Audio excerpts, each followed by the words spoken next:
우리는 마태복음을 통해서 예수님을 따라가고 있습니다. 예수님의 삶이 어떤 삶이었는지, 예수님이 어떤 분이셨는지 우리가 한 걸음 한 걸음 따라가면서 그분을 보고 경험하고 있습니다. 우리 지난주에는 빈들의 기적, 오병이어의 기적의 현장을 경험했어요. 오늘은 놀라운 일을 하세요. 물론 제자들만 봤지만 그들의 기록으로 우리도 보고 있습니다. 물 위를 걸어가신 놀라운 장면을 기록하고 있어요. 여러분, 이 기적이 너무나 대단하고 이 기적 자체가 우리에게 주는 메시지가 크지만 그 과정들, 성경에서 마태가 기록한 그 배경과 과정들 하나하나가 를 알아야 그게 어떤 의미인지를 우리가 볼 수 있어요. 우리 오늘 본문 22절, 23절 다시 한번 읽도록 하겠습니다. 22절, 23절 시작. 자기가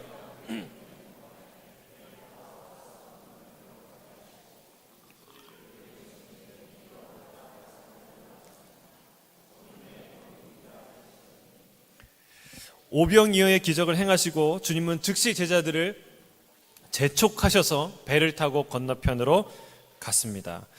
제자들을 또 다시 돌려보내셨어요. 그리고 혼자 산에 올라가셔서 기도하셨습니다. 거기서 저물도록 늦은 밤까지 기도하셨습니다. 마태는요, 즉시 그리고 재촉하셨다라고 기록해요. 여러분, 왜 황급하게 그 자리를 떠나셨을까요? 이렇게 급하게 떠나셨을까요? 사람은요, 기적의 현장에 좀 더 오래 머무르고 싶어요. 사람들의 열광과 환호와 기쁨, 축제가 있는 장소에 조금 더 오래 머물고 싶은 게 사람의 마음이죠.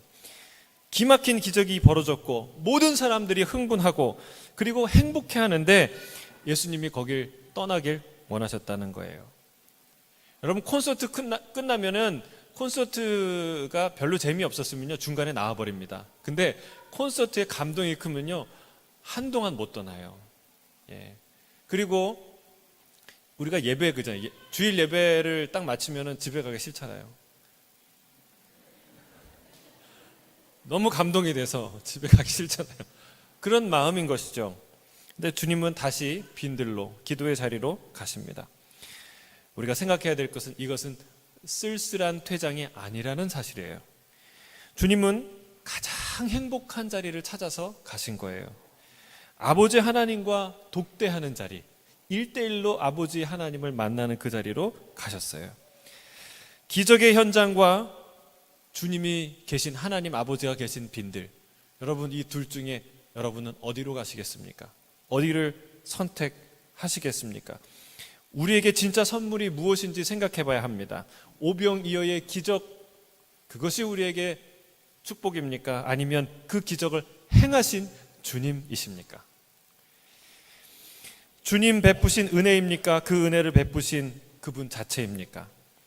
기적의 들판에 남을 것인가? 예수님을 따라갈 것인가? 여러분, 우리가 이것을 잘 판단해야 돼요. 그거 헷갈리면 안 된다는 거예요.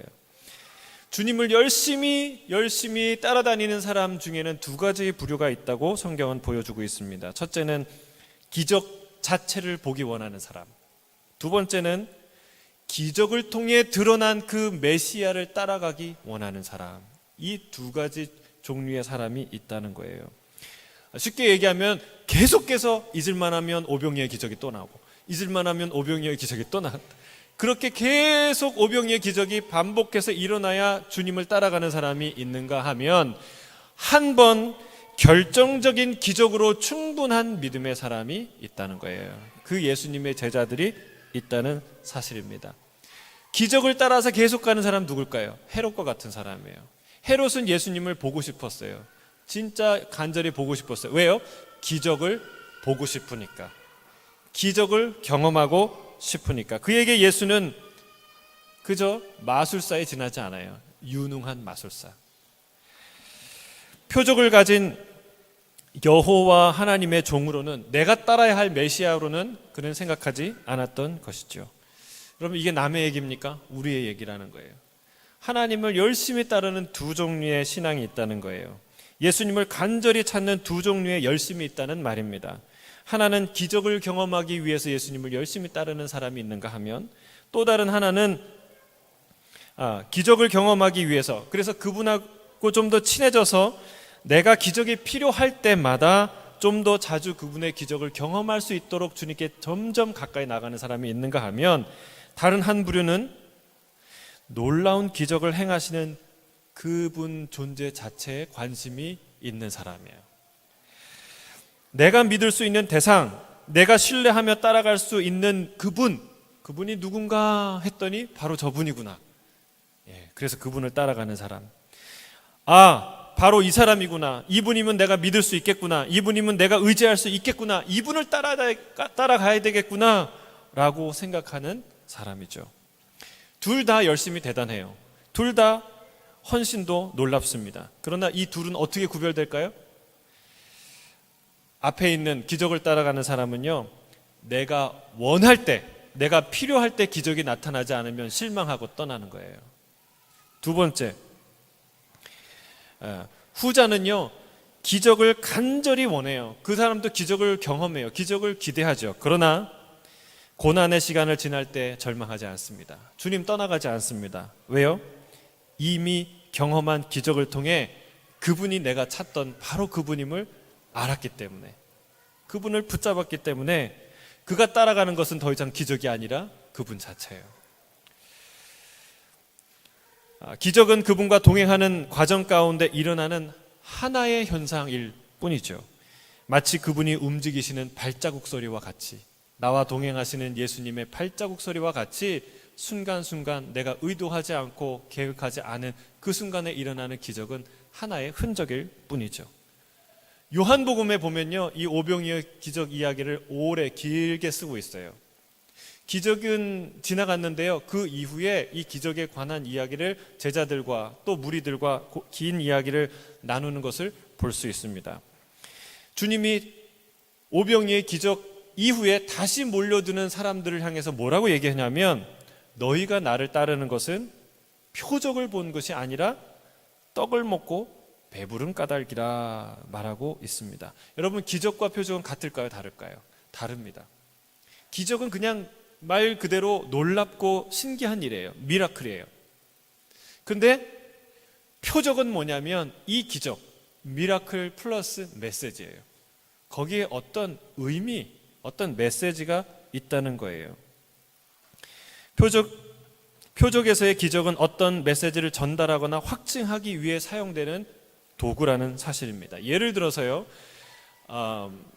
시드니 공항에 에어포스 1이 내렸어요. 에어포스 1은 미국 대통령이 타는 비행기 이름이죠. 그러면요, 그 사실이 뭘 얘기하는 걸까요? 멋진 비행기 하나가 내렸다, 이게 아니라 미국의 이 대통령이 호주를 방문했구나, 앞으로 무슨 일이 일어나겠구나라는 메시지예요. 에어포스 1이라는 게 아무리 비싸도요, 방송이요, 거기서 대통령이 내리면요, 대통령 따라 방송이 중계하지, 비행기가 아무리 비싸고 멋있어도 비행기 자체를 중계하는 방송은 아무도 없어요. 이 비행기가 얼마짜리고 무슨 기능이 있고 얼마나 대단하고, 여러분, 그거 아니에요. 거기서 대통령이 내리면 대통령을 따라 중계하게 돼 있어요. 여러분, 기적은 마치 이 에어포스 1과 같다는 거예요. 예수님께서 오병이어라는 비행기를 타고 오셔서 내리셨는데, 예수님은 관심 없고 또다시 오병이어의 기적이 일어나기를, 그 에어포스 1 비행기가 언제 다시 뜨는가, 저게 언제 움직이는 걸 한번 볼까, 이렇게 그것만 기다리고 있는 사람은 이상한 거예요. 그렇죠? 뭔가 이상한 거예요. 성숙하지 않은 거고요, 관심이 어디에 잘못 초점 맞춰져 있다는 사실이에요.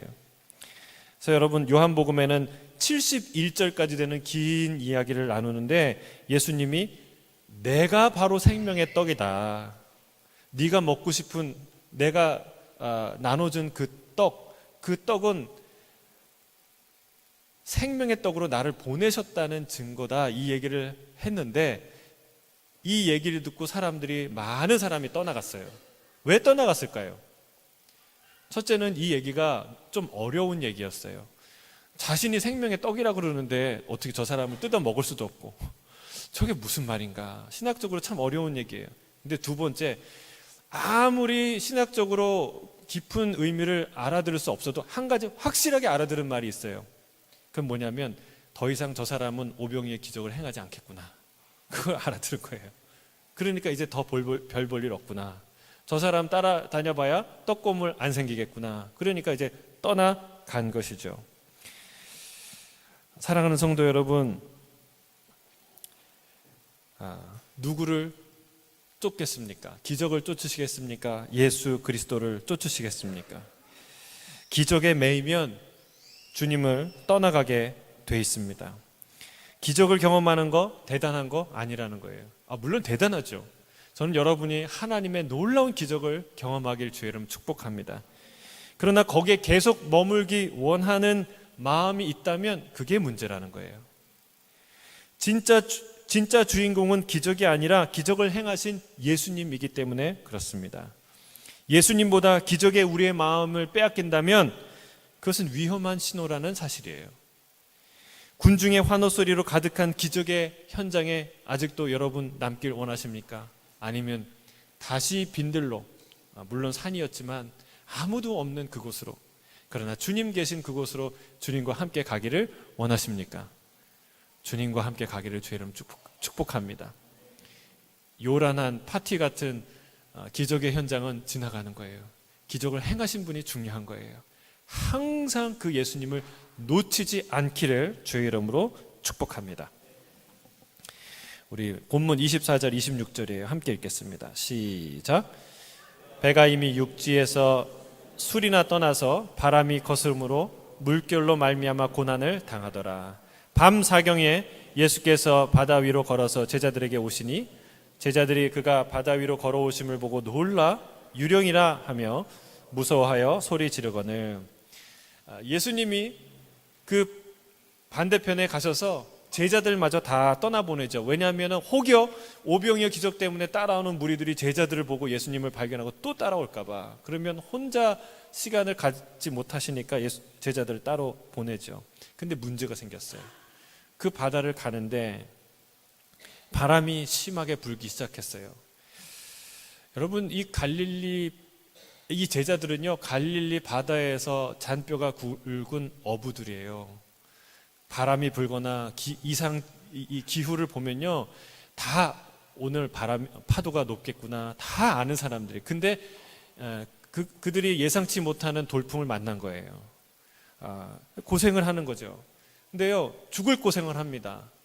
예수님이 오시지 않으면 안 될 만큼 힘든 상황이 그들에게 닥친 거예요. 밤 사경이었습니다. 새벽 사경은요, 1경은 밤 6시부터 9시까지, 2경은 9시부터 12시까지, 3경은 12시부터 새벽 3시까지. 이제 4경이에요. 새벽 3시부터 6시 사이에 이 예수님이 오세요. 그러니까 그때까지 계속해서 그 바람과 사투를 벌이며 싸웠다는 거예요.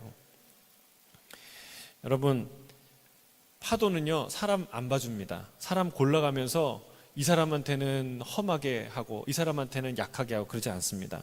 사람 봐주는 파도 없습니다. 정말 미친 듯이 달려드는 파도와 싸워야 하는 것은 결코 쉬운 일이 아닙니다. 고난의 파도와 싸우는 것은 그런 일이죠. 여기서 죽겠구나 라는 생각이 들 정도로, 여기서 망하고 끝이겠구나, 끝장나겠구나 라고 생각할 정도로 싸워야 하는 것이 고난의 파도인 줄로 믿습니다. 그런 고난의 파도가 나를 향해 달려드는 것이죠. 근데 우리가 여기서 주목해야 될 게 있어요. 뭘 주목해야 되냐면, 예수님이 그들이 고생하는 걸 아셨다는 거예요. 예수님이 바다 한가운데 중계하는 것도 아니고 휴대폰이 있는 것도 아니고 아무것도 없는데 거기에서 죽을 고생을 하는 것을 예수님이 아셨다는 거예요. 분명 산으로 혼자 올라가셨고 거기서 기도하는 중인데, 여러분, 이 기도는요, 그냥 기도가 아닙니다. 이거는요, G2 정상회담과 비길 데 없는 아주 중요한 회담이에요. 성부 하나님과 성자 예수님이 만나는 회담은 여러분 그 미팅은 어떤 미팅이겠어요? 여러분 양국 정상회담과 비교할 수 없는 중요한 미팅이었어요. 그런데 그 중요한 미팅을 하는 가운데도 뭘 아세요? 제자들이 죽을 고생하는 거 다 아신다는 거예요. 이게 예수님의 영성이고 이게 예수님의 능력인 줄로 믿습니다. 이사야 40장 27절에서 29절에 이렇게 말하고 있어요. 너는 도대체 이거를 못 들어봤느냐? 너는 이걸 모르느냐? 하나님은 이런 분이시다 라고 얘기하면서 성경은 얘기하고 있어요. 같이 한번 읽어보겠습니다. 이사야 40장 27절 29절 시작. 야곱아 어찌하여 내가 말하며 이스라엘아 내가 이르기를 내 길은 여호와께 숨겨졌으며 내 송사는 내 하나님께서 벗어난다 하느냐? 너는 알지 못하느냐? 듣지 못하느냐? 영원하신 하나님 여호와 땅 끝까지 창조하신 이는 피곤하지 않으시며 곤비하지 않으시며 명철이 한이 없으시며 피곤한 자에게는 능력을 주시며 무능한 자에게는 힘을 더하시나니. 할렐루야. 우리 하나님은 이런 분인 줄로 믿습니다. 나는 진짜 10년을 기도했는데 내가 이렇게 힘든데 하나님 아시나? 정말 하나님 도대체 살아 계시나? 이렇게 질문하는 사람에게 주님이 얘기하는 거예요. 너 못 들어봤니? 너 진짜 모르는 거니? 나는 하늘과 땅을 만든 사람이야. 영원토록 존재하는 자야. 나 피곤하지 않아. 나 잠자는 존재가 아니야. 나는 명철이 한이 없어서 너의 마음을 다 헤아릴 수 있는 사람이야. 피곤한 자에게 오히려 힘을 주고 능력을 주는 사람이야. 나를 바라보는 사람에게 나는 독수리 치면 이 하늘을 올라가는 그런 놀라운 능력을 베푸는 사람이야. 할렐루야. 주님이 그렇게 말하는 거예요. 이 말이 중요한 이유는 우리는 이와 같지 않기 때문에 그렇습니다. 우리는 조금만 걸어도 피곤해요. 쉬고 싶어요. 우리는 뭔가에 신경 쓰면 다른 하나를 까마득하게 잊어버리고 있어요. 다름질 하다 보면은 그 가스레인지에 뭐 올려놨던 거 잊어버리잖아요. 요즘엔 어디다 주차했는지도 잊어버리잖아요. 여러분 뭐 하나에 신경 쓰면 뭔가를 까마득하게 잊어버리는 게 우리예요. 뭔가 잠시 열정적으로 할 수 있지만 그러나 반드시 조금 지나서 앉아야 되고 쉬어야 되고 자야 되는 게 우리의 모습이에요. 그러나 우리 주님은 그렇지 않다는 거예요. 여러분 믿으십니까? 우리 하나님은 졸지도 주무시지도 않는 분이에요. 그분은 명철이 한이 없어서 우리의 사정을 다 아신대요. 우리의 모든 사정을 아시는 줄로 믿습니다. 그 주님이요, 기도하시다가 우리 제자들이 고생하는 것을 아셨어요. 그리고 기절초풍할 일이 일어납니다. 주님이 물 위를 걸어서 제자들에게 다가오는 거예요. 여러분, 우리 주님은요, 아무도 갈 수 없는 길을 가시고 아무도 발견할 수 없는 길을 발견하시고 아무도 펼칠 수 없는 길을 열어놓으시는 분인 줄로 믿습니다. 우리 눈에는 분명히 길이 없어요. 여러분 기절초풍할 일 아닙니까? 어떻게 길이 없는 이 바다 한가운데의 사정을 아시고 길이 없는 그곳으로 걸어오실까요?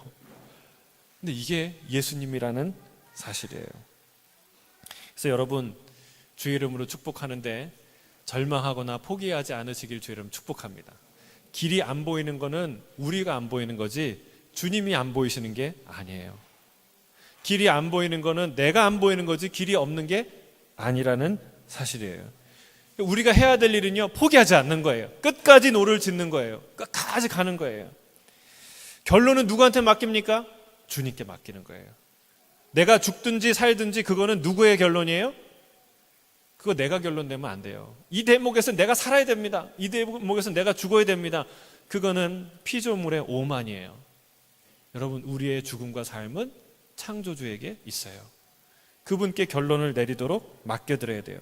밤새 고생을 하다가 사경이 되어서야 오셨어요. 그게 예수님의 때였어요. 근데 고생하다가 삼경 끄트머리에 포기했다면 어떻게 됐을까요?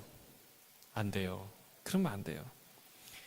여러분이 포기하고 싶은 순간이 새벽 2시 59분이면 어떻게 되겠어요? 안 돼요.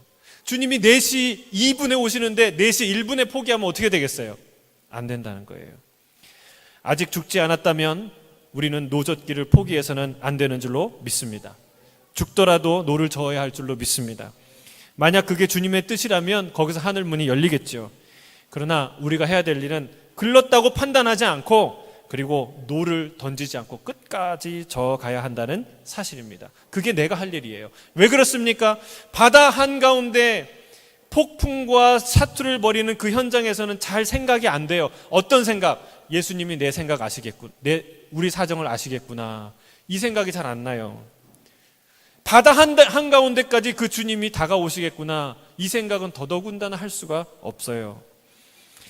여러분, 그게 폭풍 한가운데 있는 우리의 한계예요. 그래서 오늘 예수님이 그림처럼 보여주시는 거예요. 세상 한가운데, 고난 한가운데 사투를 벌이고 있는 그 여러분들, 우리의 인생을 향해서 우리가 알 수 없고 기억할 수 없고 볼 수 없기 때문에 주님이 이 그림을 통해서 보여주는 거예요. 뭘 보여줘요? 첫 번째 메시지, 내가 다 안다. 내가 다 안다. 내가 네 사정을 안다. 주님은요, 우리에게 끝없이 다가오시는 분인 줄로 믿습니다. 여러분 생각해 보세요. 예수님은 물 위를 걸으실 수 있는 분이에요. 오늘 보여줬잖아요. 그런데 예수님이 맨날 물 위를 걸어 다니셨을까요? 배를 타고 다니셨을까요? 배를 타고 다니셨다는 사실이에요. 여러분, 왜 이런 능력을 감춰두고 배를 타셨을까요? 저 같으면 맨날 걸어 다녔을 거예요. 아, 베드로 잠깐만 있어봐, 내가 갔다 올게. 그리고 막 물 위를 걸어 갔다 왔을 거예요. 근데 왜 예수님은 이 능력을 두고 배를 타고 굳이 다니셨을까요? 왜 그러셨을까요? 우리에게 더 가까이 다가오시기 위해서예요. 여러분, 유명한 대단한 마술사, 대단한 능력인이 되면, 유명인이 되면요, 멀어져요. 가까이 가기 쉽지 않아요. 그래서 여러분 감사하셔야 돼요. 내 남편, 내 아내가요, 유명인이 되기 전에 만난 거 감사하게 생각하셔야 돼요. 여러분, 제가 유명하지 않은 목사라서 감사하셔야 돼요. 할렐루야. 여러분, 유명해지면요, 만나기 어려워요. 우리 알 목사님 이렇게 모시기 참 힘들잖아요. 유명하시니까. 여러분, 저는 참 감사해요. 우리 아내가 유명한 연예인이 되기 전에 절 만난 거. 그래서 그 길로 안 간 거. 죄송합니다. 그냥 제 생각이에요. 우리가, 예수님이 왜 그 능력을 두고 물 위를 안 걸으셨을까요? 우리에게 다가오기 위해서 그래요. 우리에게 친근하고 평범한 일상의 모습으로 하나님의 그 존엄하고 위대하고 특별한 모습을 다 버리고 그 평범한 모습으로 우리에게 다가오셨어요. 그래서 우리 옆에 오실 수 있는 거예요. 주님은 끊임없이 우리를 향해 다가오십니다.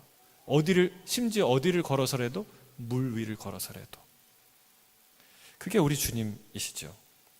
내가 감당할 수 없는 폭풍 속에서 했을 때, 도저히 앞으로 나가고 싶어도 앞으로 나갈 수 없을 때, 이제 포기해야 되는가 고민할 때 주님은 나를 향해 걸어오시는 줄로 믿습니다.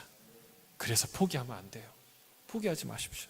주님께서 오실 때까지 포기하지 말고 노를 저어 나아가는 믿음의 제자들이 되길 주의 이름으로 축복합니다. 한 번도 상상하지 못한 일이 일어난 거예요.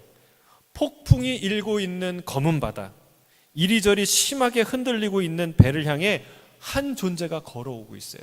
걸어오는지 다가오는지 잘 모르겠어요. 뭔가 어떤 물체가 다가오고 있어요.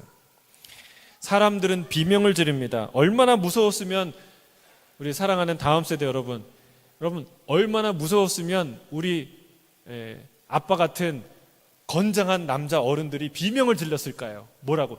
유령이다! 하고 비명을 지른 거예요.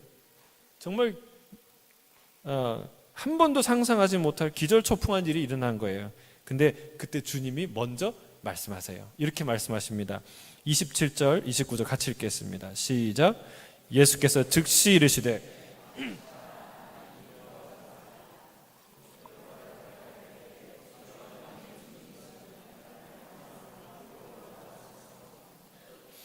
오라 하시니 베드로가 배에서 내려 물 위로 걸어서 예수께로 가되 안심하라 나니 나다 두려워하지 말라 주님이 제자들에게 말씀하시죠. 정말 위기에 처한 그 양이 목자의 음성을 딱 들었을 때 어떤 마음이 들까요? 살았구나, 이제 살았구나. 이 제자들의 마음에 이런 마음이 드는 거예요. 이제 살았구나, 이제 살았구나. 저는 이 음성을 듣기를 주의 이름으로 축복합니다. 폭풍 같은 고난 가운데 있는 분에게 오늘 이 메시지를 통해 주님이 주님의 육성을 들려주시는 거예요. 안심하라 나다 두려워하지 말라. 여러분, 이 음성 들어야 안심할 수 있어요. 이 음성을 들어야 배에서 그냥 낑낑매고 노젓는 그런 인생을 살다가 베드로처럼 간이 배 밖에 나온 것처럼 정말 그 물 위를 걸어가는 놀라운 믿음의 일들을 행할 수 있다는 사실이에요. 이 음성 듣기를 주의 이름으로 축복합니다. 근데 예수님을 만나서 제일 기쁜 사람이 누군가? 베드로였어요. 베드로. 참 생각해 보면 이 베드로는 정말 예수님을 사랑한 사람이었어요. 부활하신 예수님 그 갈릴리에서 만나는데 그때에도 베드로가요 배에서 뛰어내립니다. 배에서 뛰어내려 첨벙 걸어서 예수님이다 하고 예수님께 달려가요. 달려가서 아무 말 못했어요. 지은 죄가 있으니까. 그런데 달려갔어요. 이게 베드로예요. 그는 정말 주님을 사랑했던 제자죠. 생각해 보세요. 어둠이 가득한 밤바다예요. 아직도 폭풍이 요동치는 바다예요. 조명이 켜진 것도 아닙니다. 바람이 멎었다는 기록은 32절에서 나옵니다. 아직까지 상상할 수 없는 거친 바람이 계속 몰아치고 있는 그런 바다였어요. 다른 제자들은요 흔들리는 배를 이렇게 꼭 붙들고 있으면서 마음속에 이제 좀 살겠구나 이런 생각을 겨우 했을 거예요. 아마도 끝까지 배를 붙들고 놓지 않았을 한 사람이 있었을 텐데 그 사람이 바로 가룟 유다였을 거예요. 가룟 유다는 유다야 배에서 나오너라 이렇게 얘기했을 때 무슨 말을 했을 것 같아요? 이런 말을 했을 것 같아요. 예수님 됐습니다. 괜찮습니다. 전 여기 있겠습니다. 여기가 좋습니다. 배를 꼭 붙들고 있었을 거예요. 쉬운 일이 아니에요. 폭풍 치는 밤바다 위에 발을 내딛는다는 것은 미친 짓이에요. 제 아무리 수영에 자신이 있다고 해도 결코 쉬운 일이 아닙니다. 그런데 어떻게 베드로는 주님을 보자마자 물 위를 걸어 주님께 가게 해달라고 요청을 할 수 있었을까요? 여러분 그런 생각을 할 수 있다고 생각하세요? 성경에 그렇게 기록되어 있으니까 우리가 그렇게 생각하지만 그 입장에 돼서 생각을 해보세요. 그런 생각할 수 없어요. 어떻게 하면 알 수 있냐면 여러분 번지 점프를 한번 생각해 보세요. 제가 2번 했어요. 자의가 아니라 타의로. 물론 뛰어내리는 건 자의지만 여러분 번지 점프를 하면요 안전하다는 거 알까요 모를까요? 예? 알아요. 다 메고 물론 이제 개중에 겁이 또 이제 뛰어내기 싫은 사람은 그러다 다치는 사람도 있어. 근데 있죠 간혹. 그래 천에 하나 만에 하나예요. 근데 통계적으로 1000명이 뛰면은 거의 1000명이 999.9명이 살아서 걸어서 행복한 모습으로 돌아갔다는 통계가 있는데 그 통계를 봐도 그거를 들여대도요 여러분 하고 싶다는 생각이 드세요? 안 들어요. 여러분 아무리 예수님이 있다는 거 알고 그분이 대단한 분이라는 거 알아도 밤바다 위에 수십 길이 되는 그 캄캄한 바다 위에 바람이 치고 폭풍이 치는 그 바다 위에 내 발을 내딛는 거 그러고 싶은 생각이 들지 않는다는 거예요. 전혀 들지 않는다는 거예요. 시킨 것도 아니고 예수님이 부른 것도 아닌데 어떻게 제자 베드로의 마음에 그 마음이 들었겠어요? 베드로는 진짜 예수님을 사랑한 사람이에요. 무슨 생각이 들었을까요? 예수님을 보자마자 이런 생각이 든 거예요. 주님이 역시 주님이시구나. 역시 주님이시구나. 주님이 우리를 잊지 않으셨구나. 주님이 이 사정을 아시는구나. 주님이 정말 기상천외 정말 놀라운 방법으로 우리에게 다가오시는구나. 우리 주님 너무 멋져. 주님, 나도 주님께 가게 해주세요. 주님, 여러분 이런 마음이었다는 사실입니다. 베드로는요, 야심 때문에 그 일을 청하지 않았습니다. 주님, 이 위대한 주님 덕에 한번 내가 대단한 일 한번, 기념비적인 일을 한번 해보겠다, 그런 야심 때문에 그 일 한 거 아니지요. 제자들 앞에서 니네들 믿음 아무것도 아니야, 내 믿음 보여줄게, 이게 믿음이야 라는 그런 자랑하기 위해서 그런 요청한 거 아닙니다. 주님 사랑 내가 제일 많이 받았어, 이거를 보여주기 위해서, 제자들에게 보여주기 위해서 주님께 부탁한 거 아니죠. 베드로는 진짜 주님을 사랑한 사람이었어요. 다른 사람이 다 주님 버려도 나는 주님 지키겠습니다, 내가 목숨 걸고 지켜드리겠습니다 라고 말했던 게 베드로예요. 예수님이 그 말, 그 약속 지켜지지 않을 걸 아셨어요. 그러나 그게 진심이라는 것도 아셨어요. 그래서 주님이 얘기하는 거예요. 네가 나를 사랑하느냐, 3번이나 말씀하잖아요. 다른 거 다 부인해도 베드로에게는 딱 한 가지 확실한 게 있어요. 주님 사랑하는 거야. 그거는 부인할 수 없어요. 나는 멍청하고 미련하고 헛약속을 하고 실패를 해도 좌절을 해도 그거 하나는 분명해요. 예수님 사랑하는 것. 주님을 얼마나 사랑하고 신뢰했으면 그 험한 풍랑 가운데 주님께 달려갈 생각을 했겠습니까? 운동장도 아니고 마당도 아니고. 주님이 우리의 사정을 다 알고 여기까지 오셨구나, 물 위를 걸어오셨구나, 저분이 바로 우리 자랑스러운 예수님이구나, 기쁘고 기뻤던 것이죠. 사실은 이 모든 일을 마치고 난 이후에 예수님이 배 안에 들어오자 제자들이 뭐 했어요? 진실로 당신은 하나님의 아들이로소이다 하고 절했죠. 그런데 베드로는요, 그 물 위에 서 계신 예수님, 나다 안심하라 라는 그 예수님의 육성을 듣자마자 그 생각이 든 거예요. 진짜 예수님은 하나님의 아들이시구나, 이 마음이 그 순간에 쑥 들어온 것이죠. 여러분, 제가 영상을 하나 봤는데요, 아기와 엄마의 관계에 대한 실험이었어요. 책상 2개를 벌려서 놓고 그 위에 투명한 아크릴판인 것 같아요. 큰 이제 판으로 이렇게 깔았어요. 그리고 반대편에 아이를 두고 또 반대편에 엄마가 앉았어요. 엄마가 무표정한 표정으로 가만히 있어요. 그럼 아이가요, 인형을 갖고 놀다가 엄마를 발견하고 올까요, 안 올까요? 오지요. 근데 오다가요, 이렇게 보니까 끄트머리에 낭떠러지가 있는 거예요. 그걸 보고 갈까 말까 좀 고민하다가 다시 돌아가요. 거기 건널 수 없거든요.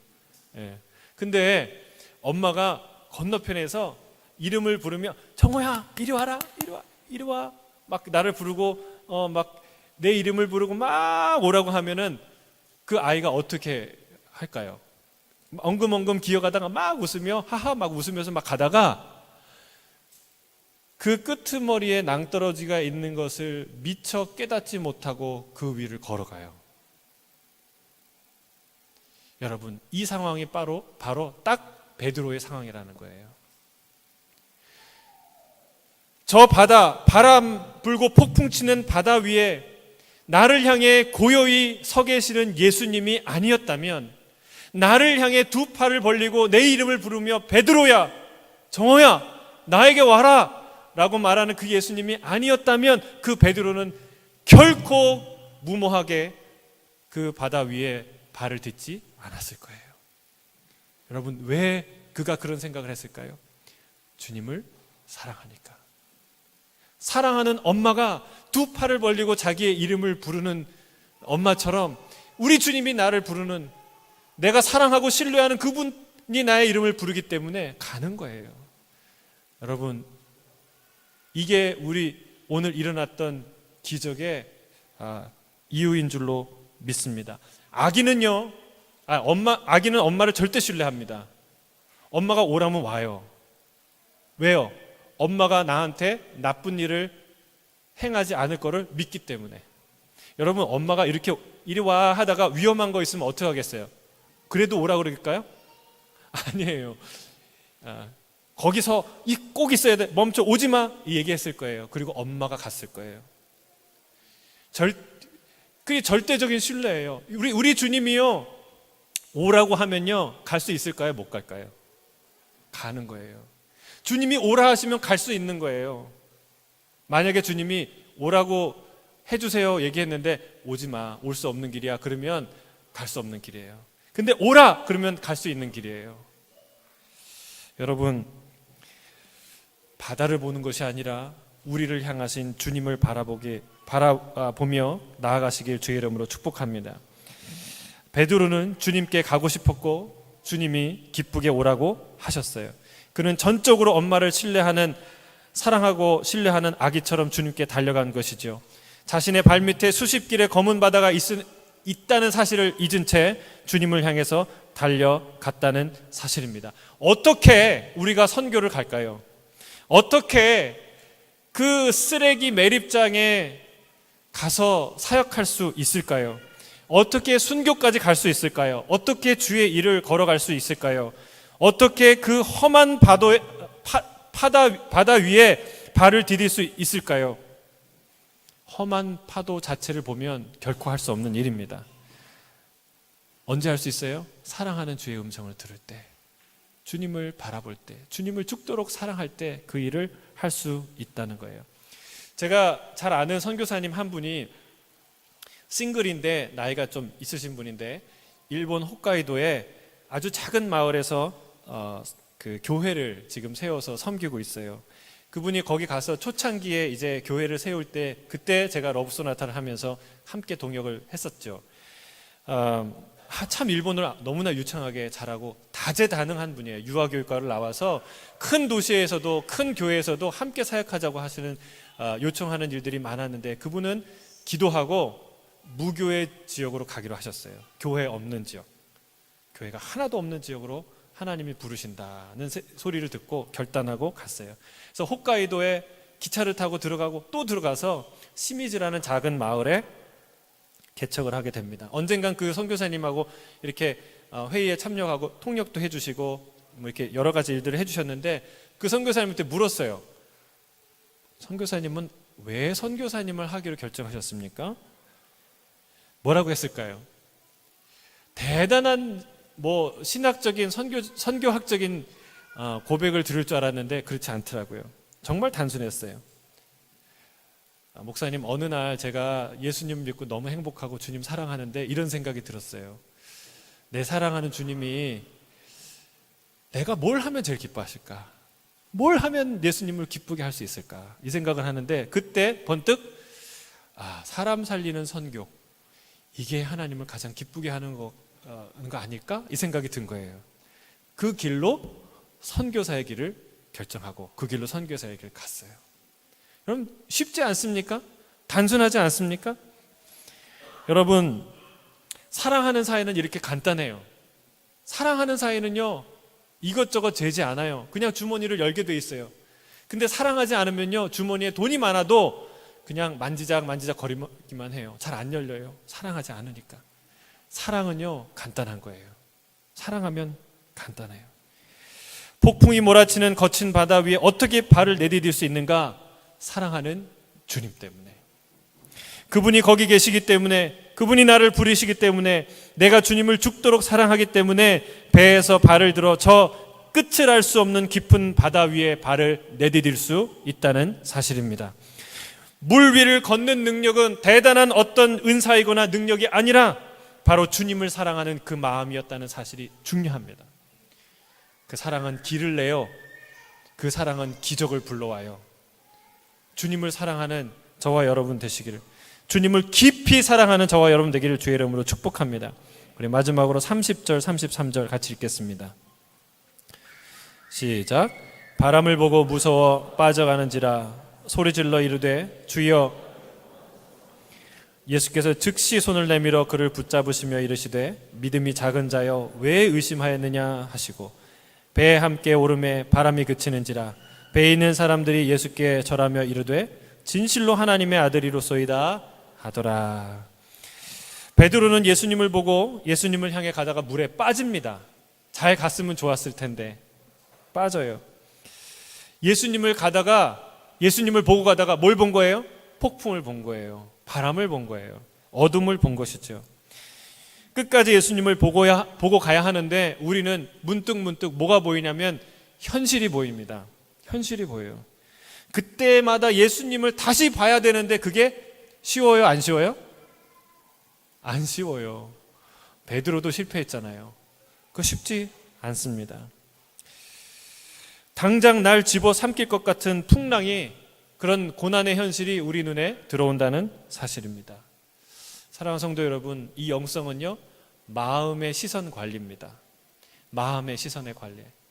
시야에는 다 들어와요. 여러분 한눈에 다 들어와요. 여기에 의자가 있고, 여기에 뭐 옆에 뭐가 있고, 위에 선풍기가 있고, 다 위에 그 조명들이 있고 다 들어와요. 그러나 제가 눈을 맞출 수 있는, 내가 시선을 둘 수 있는 곳은 딱 한 군데예요. 그렇죠? 이게 우리의 마음의 시선도 마찬가지라는 거예요. 우리의 마음의 시선은 이런저런 상황들이 다 들어와요. 다 인식이 돼요. 그러나 내가 정확하게 초점을 두고 포커싱하고 바라볼 수 있는 대상은 하나예요. 근데 그 하나를 어디에 둘 것이냐가 저와 여러분의 영성이라는 거예요. 여러분, 쓰레기 같은 감정이나 나를 두려워하는 폭풍이나 그런데 내 그 포커스를 두기 시작하면 우리의 인생이 어떻게 된다는 거예요? 물에 빠진 베드로처럼 허우적된다는 거예요. 계속 허우적 되는 거예요. 우리의 시선은 어디에 둬야 합니까? 예수 그리스도. 주님을 바라보고 가야 되는 거예요. 이 사건은 지금 우리가 살아가고 있는 현실을 그림처럼 옮겨놓은 장면입니다. 우리는 지금 거친 풍랑 위를 걸어가고 있습니다. 내가 사랑하는 주님을 향해서 걸어가고 있습니다. 그러나 때때로 내 마음이 흔들립니다. 종종 거친 파도에 마음 빼앗기기 때문에 그렇습니다. 고난의 파도에 마음이 빼앗기면 마치 물에 빠진 사람처럼 매일매일 허우적대고 산다는 사실입니다. 그때 우리가 어떻게 됩니까? 시선을 고정해야 돼요. 어디에? 예수 그리스도에 시선을 옮겨야 돼요. 거친 풍랑에서 그 풍랑 위에 고요히 서 계시는 예수님을 향해서, 사랑하는 주님을 향해서 우리의 시선을 옮겨야 될 줄로 믿습니다. 베드로는 가다가 물에 빠졌어요. 어리석은 사람인가요? 괜히 잘난 척하다 망신당한 사람인가요? 아니에요. 절대 아닙니다. 그는 진정 예수님을 사랑했던 위대한 사도였어요. 주님께로 가는 길에는, 믿음의 길에는 실패가 있습니다. 있을 수 있습니다. 그러나 우리가 두려워해야 되는 것은 실패가 아니에요. 내가 가는 이 길의 진정한 이유가 주님을 사랑하는 것, 그 사랑이 아닌 것을 두려워해야 돼요. 진정 우리가 두려워해야 되는 것은 주님이 다가오셔도 결코 배 밖으로는 단 한 발자국도 나갈 수 없는 불신, 그 불신이 아직 우리에게 있는 것, 그것이 우리가 부끄러워해야 될 거예요. 진짜 부끄러운 것은 주님보다 내가 타고 있는 현실이라는 이 배를 더 신뢰하고 살아가고 있다는 사실이 부끄럽고 두려운 사실입니다. 여러분, 실패를 하더라도 주님을 바라보며 여러분 믿음의 발을 내딛기를 주의 이름으로 축복합니다. 오늘 말씀을 마무리하겠습니다. 오병이어 기적의 현장에서 다시 빈들로 가셨던 우리 주님, 아버지 하나님과 그 중요한 정상회담 가운데서도 폭풍과 싸우는 제자들의 그 고단함을 알아주시는, 그 상황을 다 아시는 우리 주님, 길이 없는 바다 위에 길을 내시고 우리를 향해 끊임없이 다가오시는 주님, 사랑하는 베드로의 요청에 물 위를 걸어오라 말씀하시는 그 주님, 두려움으로 물에 빠져 허우적대는 제자를 살려주시는 그 주님, 우리 그 주님께 마음을 고정하고 그 주님을 향해 과감히 현실의 배에서 나와서 미지의 바다 위에 믿음의 발을 내딛는 저와 여러분 되길 주의 이름으로 축복합니다. 주님이 우리를 끝까지 붙드실 줄로 믿습니다. 아멘.